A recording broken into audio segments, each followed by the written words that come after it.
আসসালামু আলাইকুম বন্ধুরা, সবাইকে জানাই আমার পক্ষ থেকে ঈদ মোবারক। চলে আসলাম আবারও অনেকদিন পরে নতুন একটি ব্লগ ভিডিও নিয়ে। আমরা সবাই যাচ্ছি একত্রে ঈদের নামাজ পড়ার জন্য।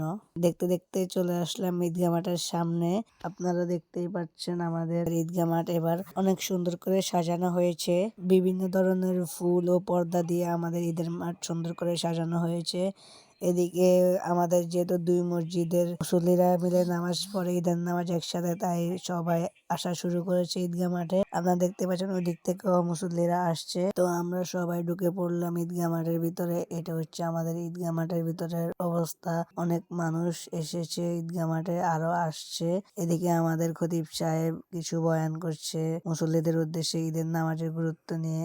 ঈদের নামাজের ফজিলত সম্পর্কে তিনি বয়ান করছে মুসল্লিদের মাঝে, আর আমরা এদিকে বসে বসে শুনতেছি।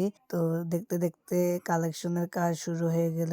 ঈদের মাঠের, মসজিদের, মাদ্রাসার, এতিমখানার জন্য টাকা উঠানো হয়। সবাই যার যার সামর্থ্য মতো ঈদের দিনে দান করছে। এদিকে আমাদের হুজুর সবার উদ্দেশ্যে কথা বলতেছে। কালেকশন শেষে এদিকে নামাজ দাঁড়িয়ে যায়। নামাজের সময় আর ভিডিও করলাম না, সবাই আস্তে আস্তে দাঁড়াচ্ছে নামাজের জন্য, সোজা হয়ে কাতারবন্দি হচ্ছে। এদিকে এখনো মানুষ ঈদগাহ মাঠে ঢুকতেছে, আর যেহেতু সকালে বৃষ্টি হয়েছে তাই মাঠের বিভিন্ন জায়গায় এখনো ভিজা আছে, তাই মুসল্লিদের দাঁড়াতে অনেক কষ্ট হইতেছিল।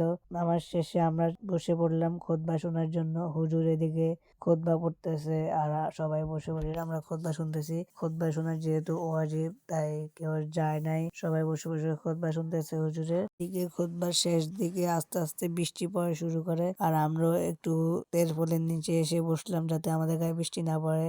তো খুতবা শেষ হতে জোরে বৃষ্টি শুরু হয়ে গেল, তাই সকলে উঠে গেছে আর অনেকে চলে গেছে, অনেকে কোলাকুলি করতেছে।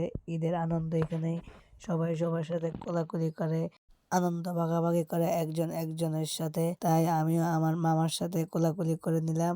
আর আজকের মতো এখানে আমাদের ব্লগটি শেষ হচ্ছে। আসসালামু আলাইকুম।